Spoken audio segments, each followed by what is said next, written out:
दोस्तों, आज की ये कहानी बहुत ही दिलचस्प होने वाली है। इस कहानी की लेखिका है अनीता देसाई। अनीता जी, आपका बहुत बहुत धन्यवाद। दोस्तों, अगर आपके मन में भी कोई थ्रिलर टेल हो तो आप हमसे शेयर कर सकते हैं। चलिए आज की कहानी शुरू करते हैं। फ्रेंड्स, ये उन दिनों की बात है जब मैं दिल्ली में पढ़ाई करती थी। LSR कॉलेज में मेरे एग्जाम्स खत्म हो गए थे और दिवाली की छुट्टियां शुरू हो गई थी। लंबी छुट्टियां थी तो मैंने सोचा क्यों ना घर चली जाऊं। मैं शिलोंग से हूँ, जो कि यहाँ से खासा दूर है। ट्रेन से 2 दिन का सफर होता है। ये पहली बार होगा कि मैं ये सफर अकेली करूंगी। मैं एक्साइटेड थी। मेरी ट्रेन रात 11 बजे की थी। मैंने सारी तैयारियां कर ली, रिक्शा किया और वक्त से स्टेशन पर पहुंच गई। पर वहां जाके पता चला कि ट्रेन 2 घंटे लेट है, मतलब करीब 1 बजे आएगी। मेरे पास इंतजार के अलावा और कोई चारा नहीं था। मैंने स्टेशन से कुछ किताबें खरीद ली और पढ़ रही थी। मेरे कानों में ईयरफोन्स लगे थे और म्यूजिक भी सुन रही थी। मैं अपने आप में ही मशगूल थी। तभी अचानक मुझे कुछ अनईजी फीलिंग हुई, कुछ सिक्स सेंस। वो होता है ना, जब आपको कोई देख रहा होता है। मैंने आसपास देखा तो कोई भी नहीं था। पूरा प्लेटफॉर्म खाली था। मैं वापस अपनी किताब पढ़ने लगी।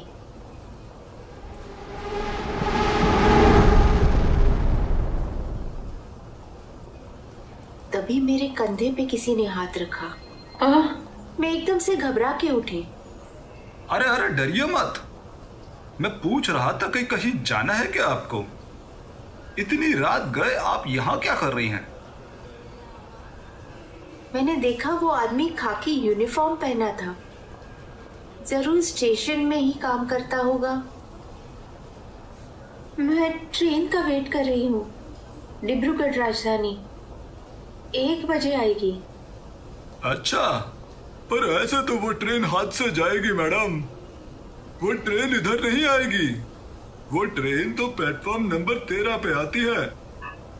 अच्छा, पर टिकट पे तो होता है मैडम, प्लेटफॉर्म बदल देते हैं कभी भी। कई बार तो ट्रेन आने के बाद पता चलता है। अच्छा, ठीक है, धन्यवाद।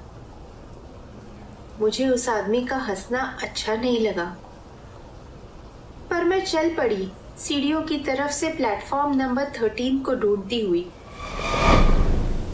पर मुझे पीछे से आवाज आई। ओ मैम साहब, उधर कहाँ?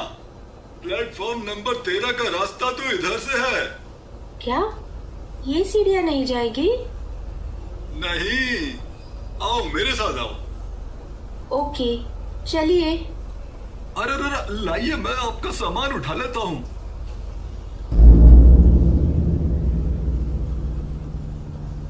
उसने मेरा सामान मेरे हाथ से ले लिया। तब उसका हाथ मेरे हाथ से छुआ। मुझे उसका हाथ बहुत ठंडा सा लगा। ट्रेन की गड़बड़ी में मेरा ध्यान नहीं गया और मैं उसके साथ चलने लगी। वो आगे आगे, मैं पीछे पीछे।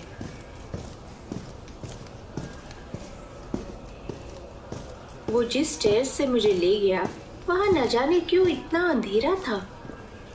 अब मुझे कुछ शक सा होने लगा कि दिल्ली जैसे स्टेशन पर इतने अंधेरे में कोई गाड़ी क्यों आएगी।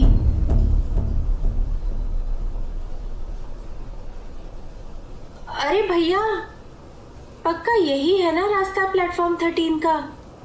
अरे हाँ मैडम, वो दूसरे रास्ते पे काम चल रहा है ना। यही रास्ता जाता है सिर्फ। आप घबराइए नहीं, आइए मेरे साथ।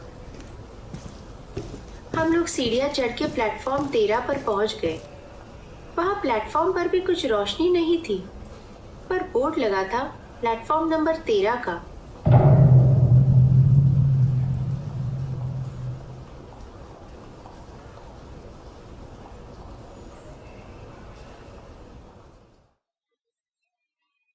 भैया, क्या करती है आप?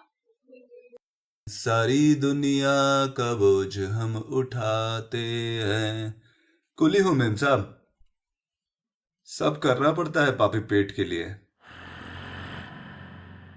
लीजिए आपकी संदूक, और आप बिल्कुल घबराइए मत, मैं आपके साथ ही हूं। मैंने उससे अपना बैग लिया और ट्रेन का वेट करने लगी। मैंने देखा कि इस प्लेटफॉर्म पर भी मेरे सिवा और कोई नहीं था।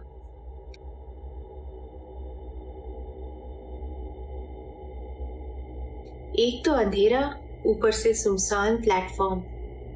डर से मेरी धड़कन तेज हो रही थी। अचानक मुझे महसूस हुआ कि वो कूली जो मेरे साथ खड़ा था वो कहाँ गया, दिखाई नहीं दे रहा। अरे बाप रे, ये कहाँ चला गया? अभी तो बोला था कि मैं आपके साथ ही हूँ। मेरी डर से जान निकल रही थी कि तभी प्लेटफॉर्म की लाइट्स जलने लगी। कुछ रोशनी हुई तो जान में जान आई, पर मेरा जोश जल्दी ही हवा हो गया। जब वो लाइट्स अजीब तरीके से फ्लिकर करने लगी, तभी मुझे वो आदमी दिखा। वो कूली पास में ही खड़ा था। उसके सर के ऊपर जब लाइट चमकी तो मुझे उसका चेहरा दिखाई दिया और मैं उसका फेस देखकर जम सी गई।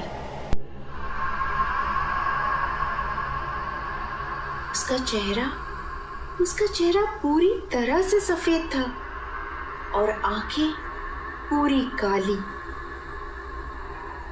माय गॉड, नहीं! आंखें झपकते ही वो मेरे पास आ गया और उसने मेरा हाथ पकड़ लिया।